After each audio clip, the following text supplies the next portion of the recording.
Welcome to the Better Off Bonus Call of the Week. We're sponsored by Betterment, the largest independent online financial advisor. Now, remember, I love doing these segments because I am the senior CFP board ambassador, a certified financial planner. Mark wants to be a certified financial planner. We love this stuff. He's not sure he wants to be a financial planner, but he likes the knowledge. But we love this stuff. We love to talk to you about what's going on in your bigger picture financial lives.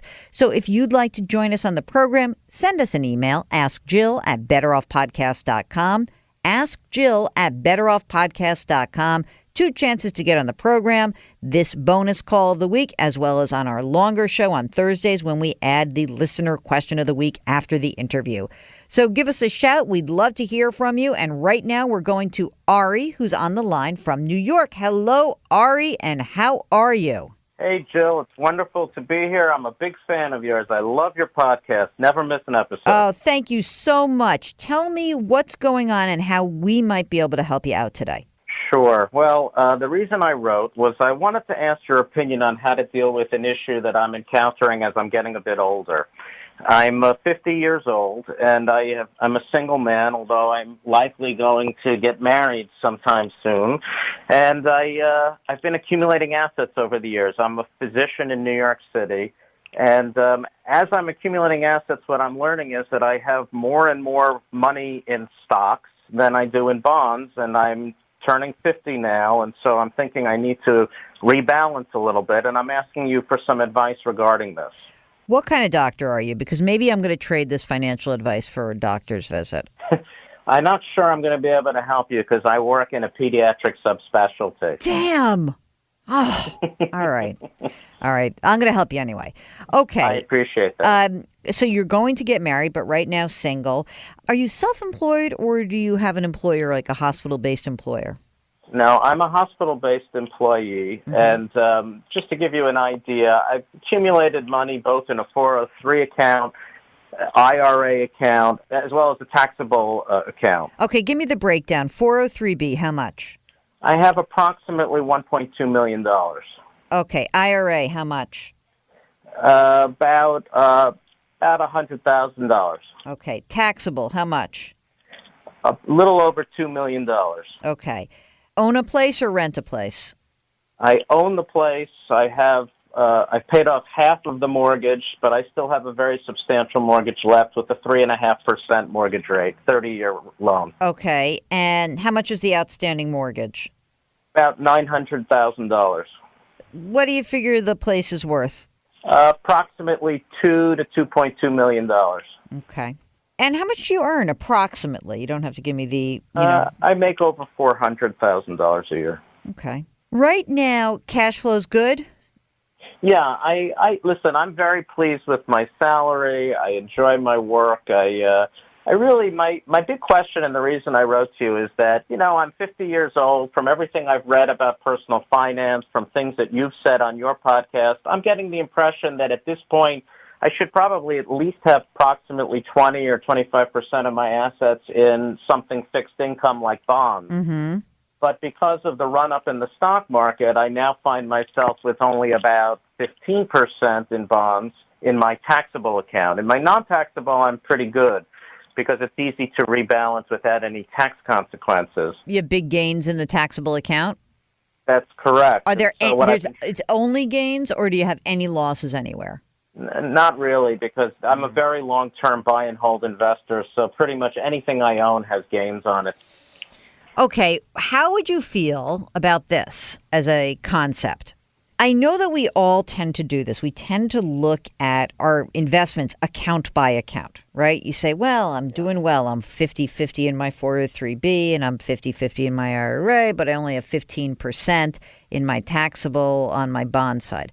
And yet, if you were to make these big shifts, you would have to suck it up and pay a big tax. And I don't really want to make you do that. It seems like an unnecessary move. But what you could do is you could shift the 403B and the IRA and kind of make those your fixed income investments. In other words, you could say, all right, let's say that my taxable account is 85 stocks and 15 bonds. What if I were 85 or 90% in fixed in my 403B and my IRA, and then the total, like the total allocation, looks like it should for a guy who wants to start reducing his risk. How would you feel about that? Well, I think I've read that that's one way to do it without incurring a tax, and I suppose that makes very good sense.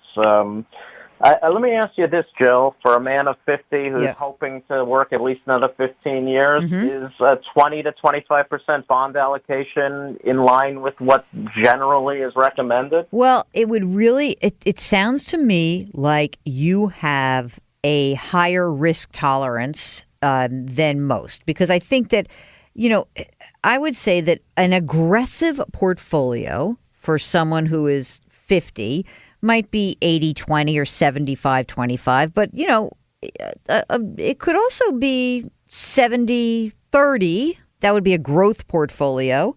And maybe that's what you're going to try to shift towards. So it's not that it's really based on how much money you're going to need, when you're going to need it, and your ability to withstand risk.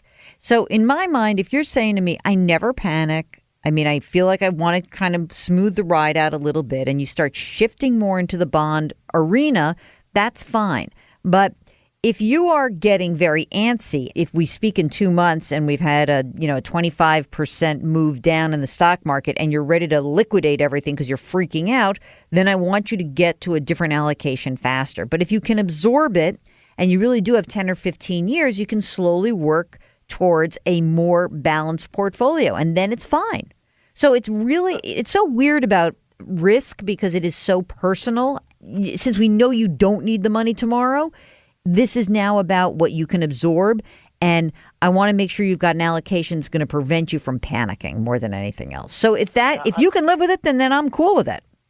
Yeah, I mean, I feel like with a 15-year time horizon, it's unlikely that I'm going to end up with less money with a relatively aggressive portfolio. Right. And I sort of sat through 2007, 2008, and 2000 and didn't really lose anything, just kept pouring in, with automatic investments through various mutual funds. Well, then that's what I would do. I would really try to give myself a chance to look at the big picture. In other words, you don't have say, okay, I have a $3.3 million portfolio. That's how I want you to look at it.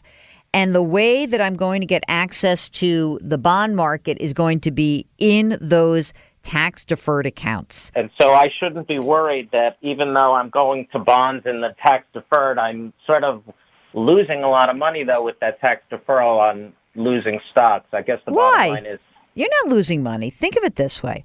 I got a pot of $3.3 million. I might even suggest to you that you will probably find better bond options inside of your 403B and your IRA, because then you're not going to be confined to saying, I want to get a muni, right? Because you're a guy in your tax bracket and living in New York, you'd want a triple tax exempt bond. And triple tax, all I'm in. Right. So triple tax exempt bonds, there aren't that many that are good. You might even have better choices for fixed income inside of your retirement account because you can buy taxable bonds. I see. And I assume you are a big fan of indexing for that sort of stuff as well. I am, with a caveat. I am a fan of indexing, but if you don't have an index fund, if you have, sometimes 403Bs have a really good fixed account. Like if you work, I'm going to make this up because I don't know where you work, but I'm going to just make it up because I know the area. If you work at Columbia Presbyterian, and Columbia Presbyterian uses TIAA CREF, and your TIAA fixed side is an amazing high interest bearing fixed account, then I might use that. So it depends what you have, but I do believe that you can have a managed bond fund, even especially if there are some international bonds, they tend to be pretty good. But for just a boring, hey, I'm investing in a Vanguard intermediate term fund, it's inside my 403B, that I use an index for. Got it. Well, this has been greatly helpful, as I expected it would be from you. Fantastic. Thank you so much for calling, and let us know if you have any other questions, okay? And thank you for everything you do. Love the podcast. Thanks a lot. Take care, buddy. Okay, that's a wrap of our Better Off bonus question of the week. If you've got a question, it's simple. Send us an email at askjill@betteroffpodcast.com. We'll arrange to get you on. And don't forget, in just a couple of days, there's a brand new episode of the Better Off Podcast sponsored by Betterment. Talk to you then.